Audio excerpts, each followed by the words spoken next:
At dawn, the palace was silent. Inside its marble walls, a decision had already been made.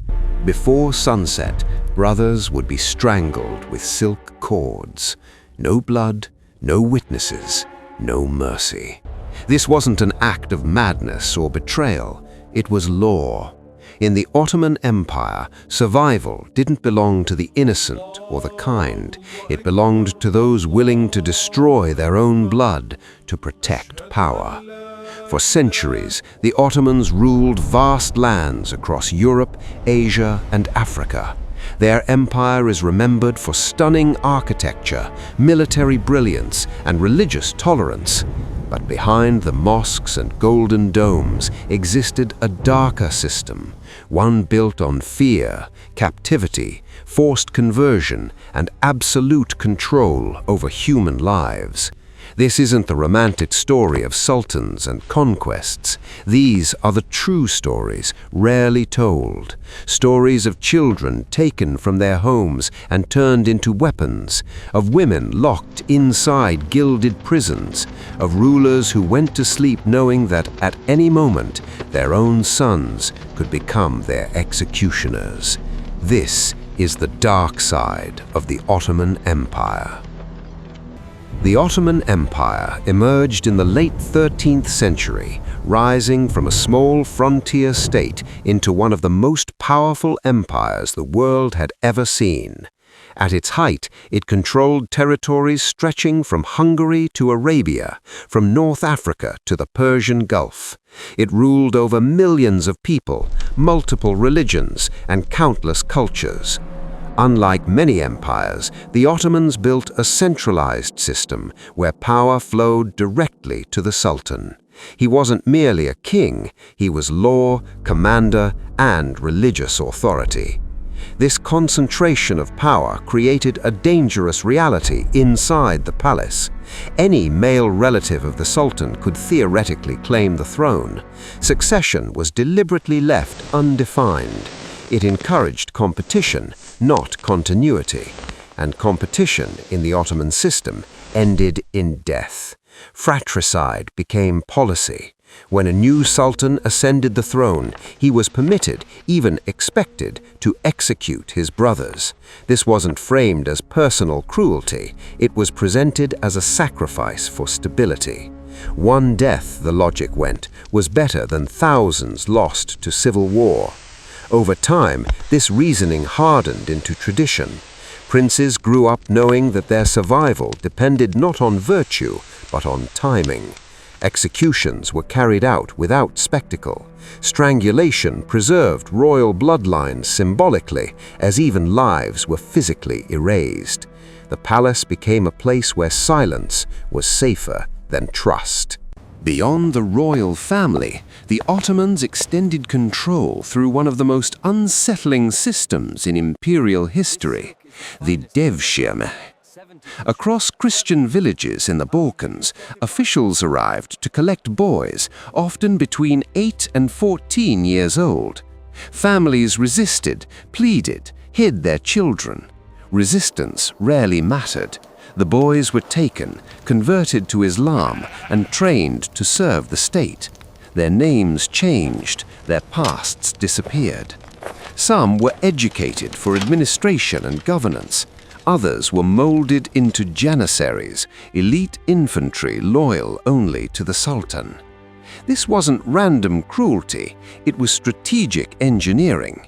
By removing these boys from their original identities, the empire created servants without divided loyalties.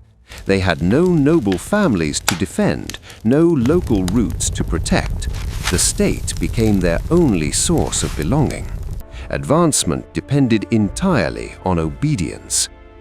The janissaries became the backbone of Ottoman military dominance. Disciplined, salaried, and relentlessly trained, they shattered medieval armies across Europe and the Middle East. But their effectiveness came at a moral cost rarely acknowledged.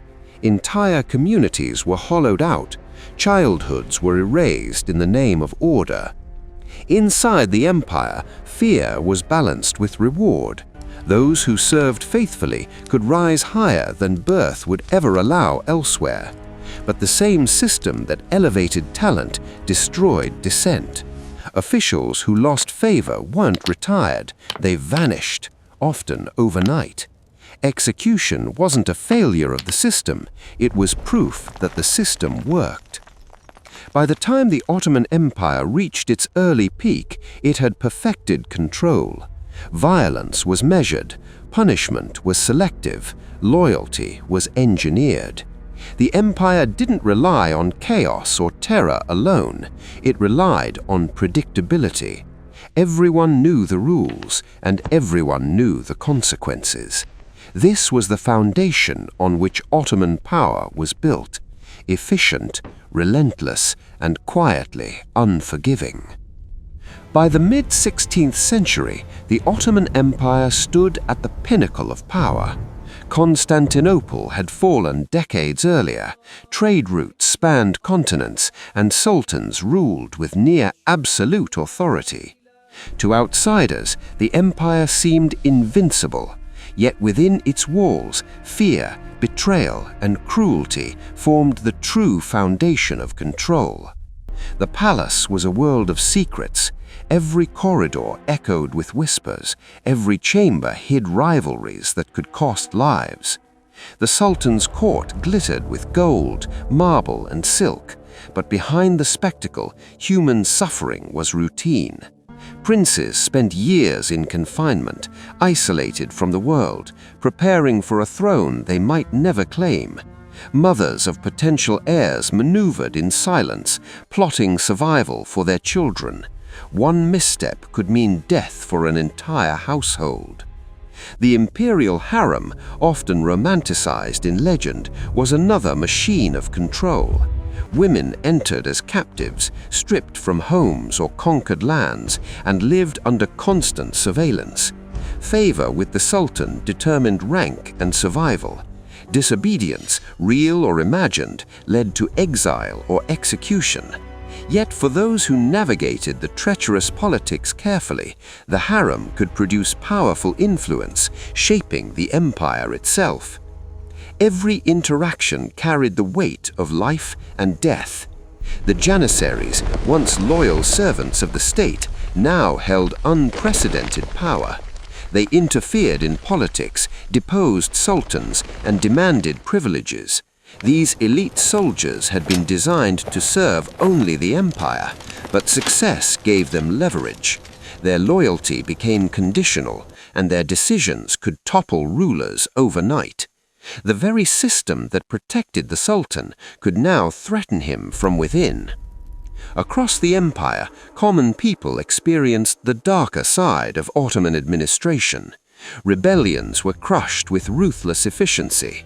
Entire villages were relocated to weaken resistance. Punishments were public, brutal, and designed to terrify. Tax collectors enforced religious and financial hierarchies, reminding subjects daily of their place in the empire. Obedience was enforced not only with violence, but through psychological dominance.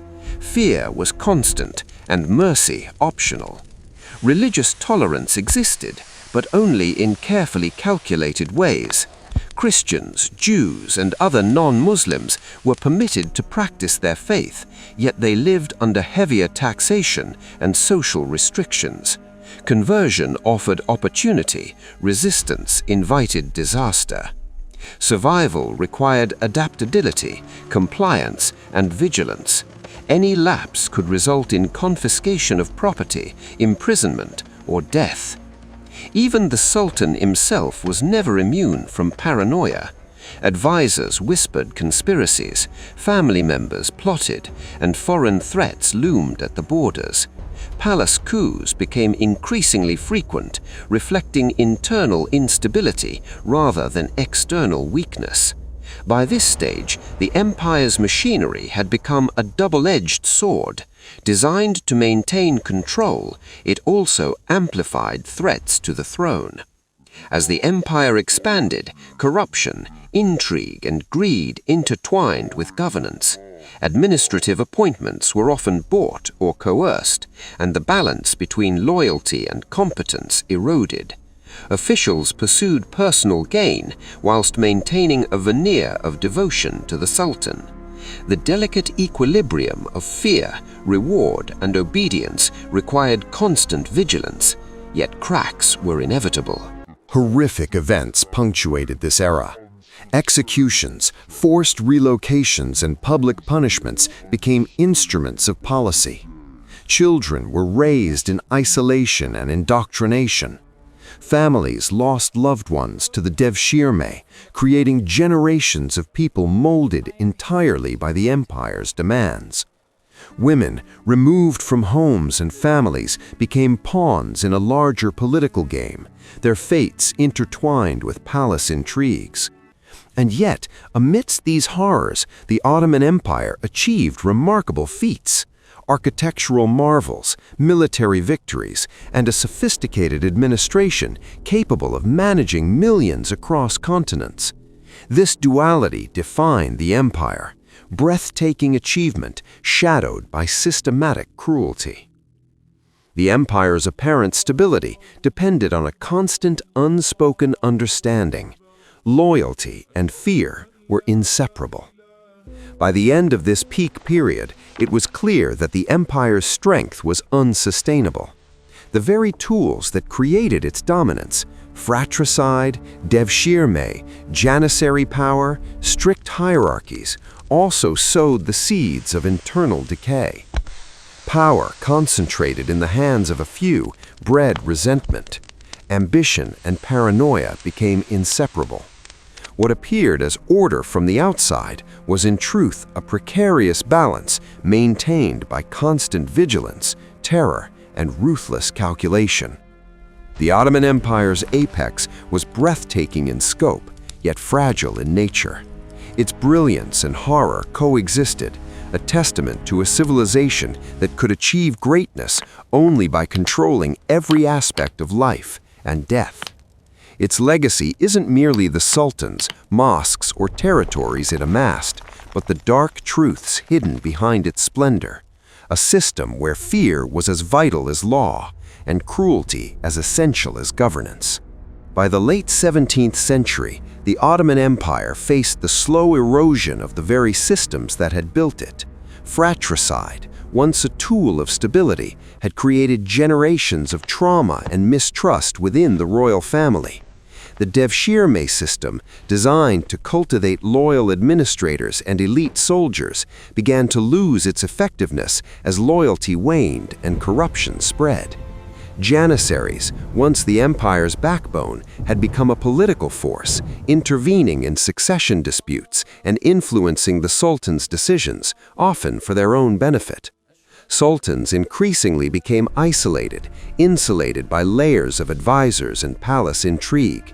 Decisions were made to preserve power rather than promote progress, and innovation faltered. Whilst Europe industrialized and modernized, the Ottoman system remained rigid and centralized. Its economy stagnated, its military slowly lagged behind emerging Western powers, and its bureaucracies became mired in nepotism and inefficiency. Provincial governors, once loyal to the central authority, began to assert their independence. Rebellions became more frequent, and the empire relied on brutal crackdowns to maintain control. These measures, intended to enforce obedience, further alienated the populace. Economic strain and heavy taxation fueled resentment, eroding the social contract that had long maintained the empire's stability. Fear alone could no longer guarantee loyalty. Externally, the Ottomans faced increasingly formidable enemies. European powers, now industrializing and modernizing at a faster pace, challenged Ottoman territories on multiple fronts. Military defeats that were once rare became common. Losses in key battles not only diminished territory, but also undermined the perception of invincibility that had been central to Ottoman authority. Within the palace, internal decay mirrored external pressure. Successive sultans struggled with succession disputes and growing distrust amongst their advisors.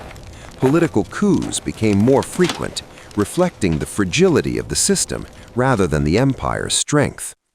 Corruption, nepotism, and complacency had replaced the merit-based administration that once fueled expansion and control. By the 19th century, historians would refer to the empire as the sick man of Europe. Though it still controlled vast lands, its internal coherence was deteriorating. Attempts to reform were inconsistent and often resisted by entrenched elites who feared the loss of privilege.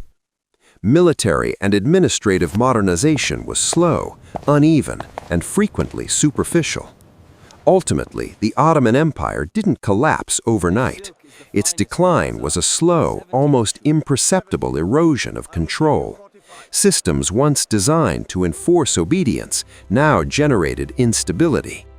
Policies of fear and punishment could no longer suppress rebellion, and loyalty could no longer be guaranteed.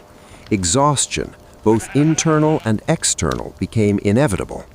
By the early 20th century, centuries of accumulated pressure culminated in disintegration following World War I, leaving the empire fractured and its territories divided amongst new states. The fall of the Ottoman Empire illustrates a timeless truth. Power maintained solely through fear is inherently fragile. Systems that rely on cruelty and absolute control can achieve dominance, but only temporarily. What builds an empire can, in time, become the very force that unravels it.